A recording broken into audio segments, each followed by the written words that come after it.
Welcome to Cloudy with a Chance of Trust, a podcast for digital transformation leaders where we discuss the latest cyber attack issues, enterprise security strategies, and current security events so that you can successfully accelerate network and security transformation.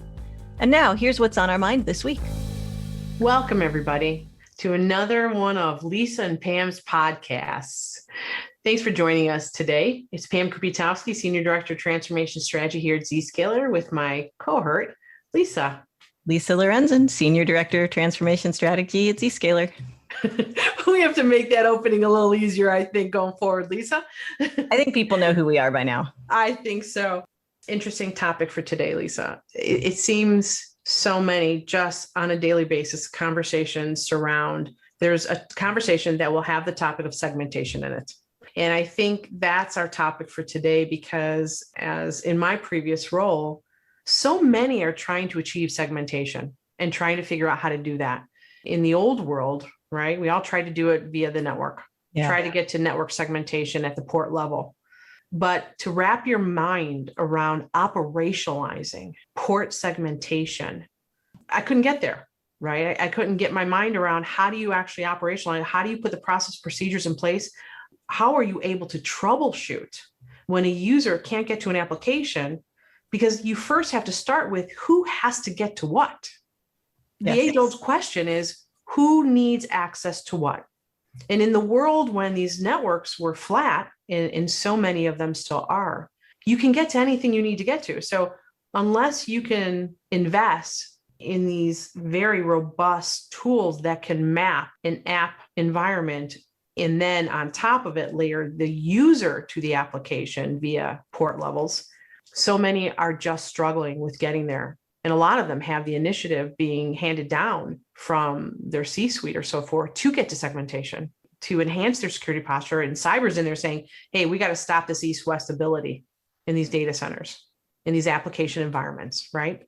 So I see so much of this. And I think for me, so much changed when I understood how it could be done differently, using that zero trust methodology and being able to apply that to really look more at a user to an application or an app to app segmentation versus using network segmentation. So with that being said, I know I said a lot there. Could you kind of talk a little bit about how Zscaler approaches segmentation and kind of give everyone an idea of why is it so different than network segmentation? Yeah, definitely. I spent the first 20 years of my career doing network segmentation in one form or another.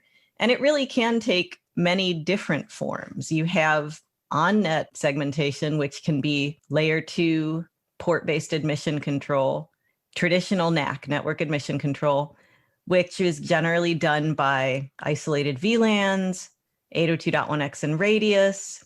Then you need MAC-based authentication for things that don't have a .1x supplicant. That means you need a backend MAC address database of who has what MAC address.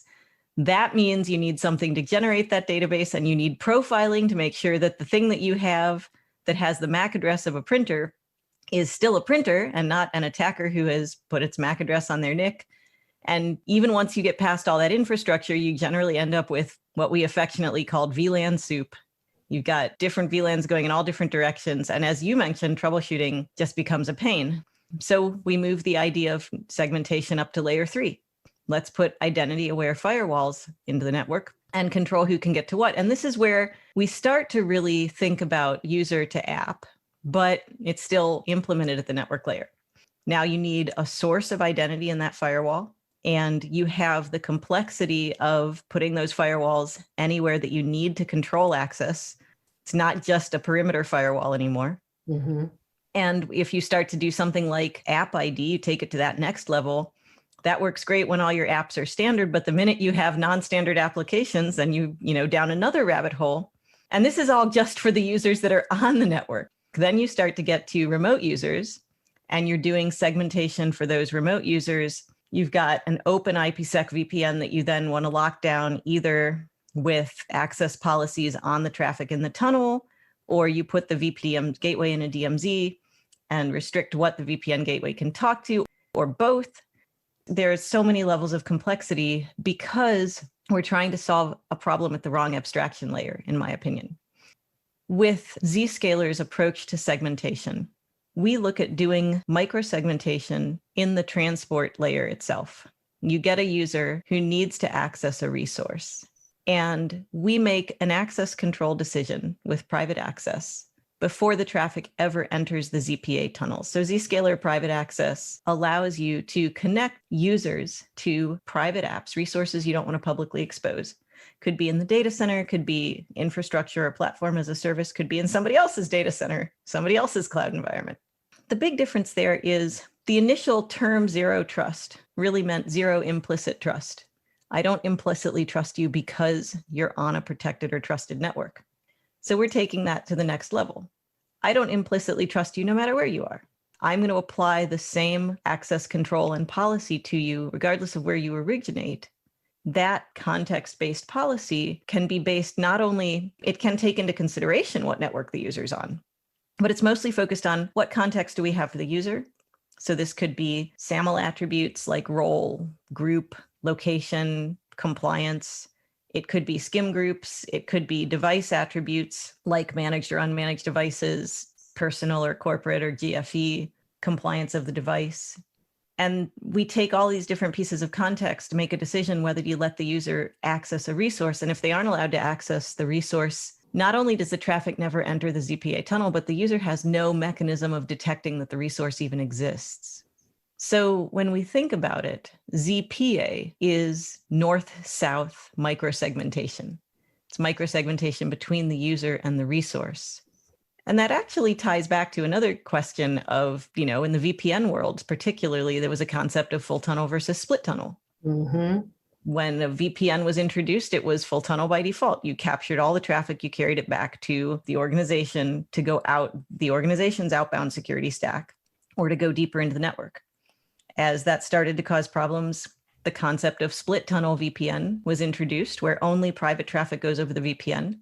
The rest of the traffic goes directly out to the open internet. That has convenience benefits, but it also introduces risk because you have a device that is connected to the internal network and also communicating with an untrusted network. For us, we are the next generation. We are multi-tunnel. We carry the private traffic back to the enterprise without putting the endpoint on the network.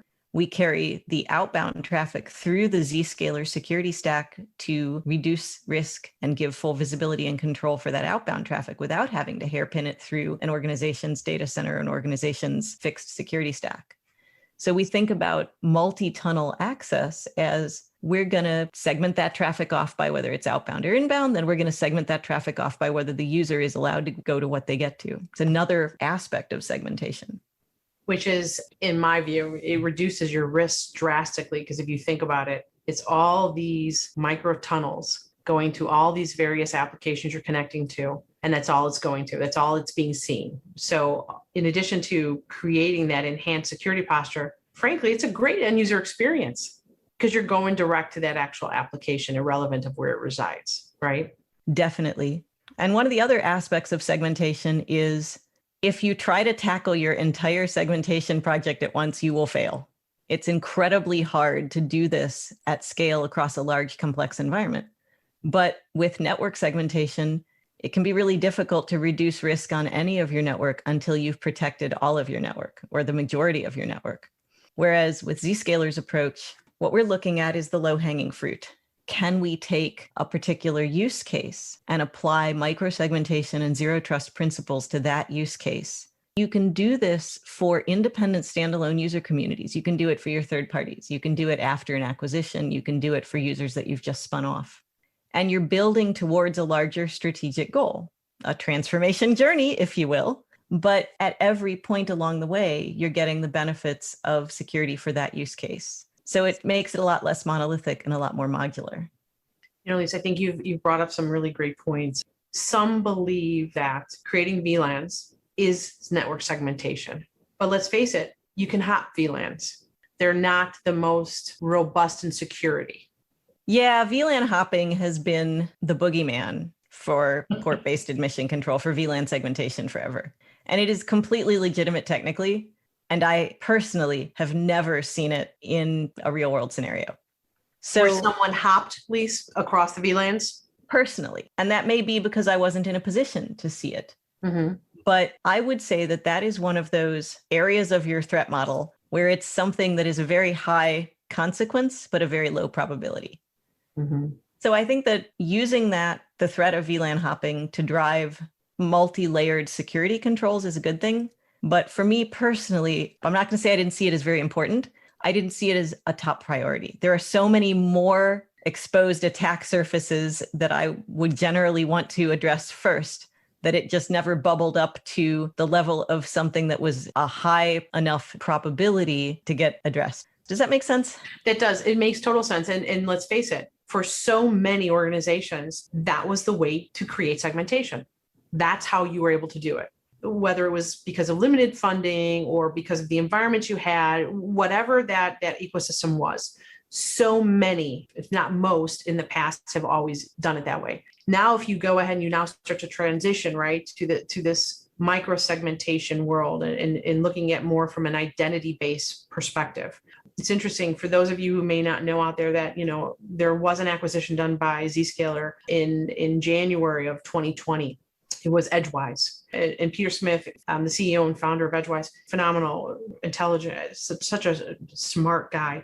He created a platform with all these smart people that actually allows for identity-based segmentation from an app-to-app perspective.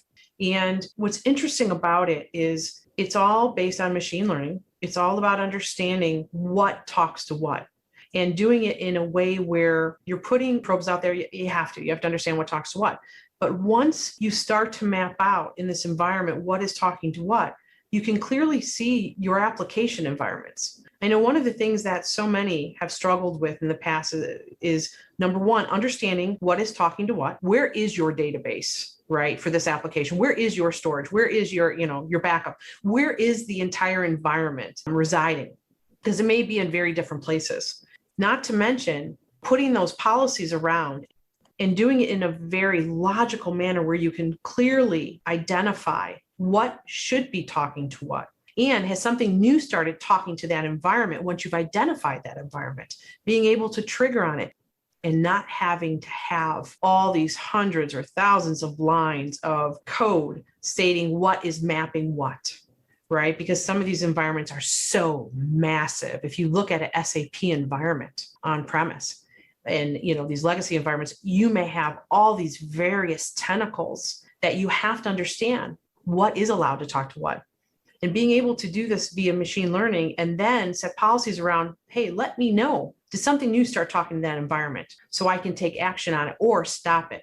I think all of that app to app, that user to app really does take us to the next level of that identity-based microsegmentation, and where so many are thinking about, but trying to figure out how to get there. What's the mechanism and what's more important right now? So many, that's another conversation, right, that I have on a daily basis. So many are talking about getting to application segmentation, but yet the risk is at the end user level right now. Mm-hmm. Your thoughts on that? I think that it really depends on your pain points and the priority of the problem you're trying to solve. In my experience, the majority of organizations have a higher priority on tackling the user to app segmentation. That may be, though, because that technology is more mature. It may be because you have more controls in your app-to-app environments already. It may be because it's been harder to do in the app-to-app environment. I think one of the most powerful things I heard Peter Smith say about the benefits of Zscaler's workload segmentation is if you need to write app-to-app policies, building that from scratch is incredibly difficult. But if a machine learning model can build it for you, and all you have to do is look at it, assess its accuracy, and revise it a little, that's a huge hurdle overcome. So I think that it's hard to say which is a higher priority, user to app versus app to app in any general sense, because that's going to vary depending on the environment and the tools and the risk assessments. I know that's a weasel answer. No, I think that's a great answer. I think one of the things that in some of these conversations on a daily basis we have is the heads of network, the heads of infrastructure, heads of cyber are worried that there's only so much control they have. And number one, they're trying to put as much control in place to mitigate as much risk as possible. as you clearly articulated, with so many are doing split tunnels, right, over their VPNs, which is basically putting their data center, their application environments at risk. Mm-hmm. So I think that piece of trying to shore up and reduce the risk from an end user perspective is what so many are focused on right now. And at the same time, let's face it, they're trying to create a great end user experience, because in some instances, I've talked to some where they're doing full on forced VPN tunnels and everything goes back to the data center because of their security posture. Well, oh my gosh. I asked the one gentleman, I'm like, do you hide? Do you hide so that your end users can't find you? Because it's got to be a really, that's not the best of experiences, right? But anyhow, with that, I think this is a great conversation. Any last thoughts? Yeah, I think that when we think about segmentation today, we really have to think about segmentation in today's world of cloud and mobility, where we're looking at moving beyond the constraints of network-centric security controls. And we're really looking at supporting workflows, regardless of where those workflows originate and terminate, regardless of whether it's on-net or off-net for the user, data center or cloud for the application, regardless of whether the workflow is originated by a user or another application. And considering all of these elements as part of a larger strategic zero trust initiative means we don't have to execute on it all at once, but we can fill in these building blocks working towards a larger goal. So that's kind of how I see segmentation these days. How about you? I couldn't have said it better. And with that, I'd like to thank you all for joining us today. And we look forward to our next conversation. Take care, Lise. Bye, everyone. Thanks, Pam. Take care. Thanks for listening to Cloudy with a Chance of Trust with myself, Lisa Lorenzen, and my colleague, Pam Kubiatowski. Check back with your podcast provider regularly for more episodes. Pam and I are directors of transformation strategy at Zscaler. You can find our profiles on LinkedIn or reach out to us and other CXO transformation leaders in the Zscaler CXO community LinkedIn group. Zscaler is a zero trust exchange inline cloud security provider for some of the largest companies on the Forbes Global 2000. Find out more about Zscaler at zscaler.com.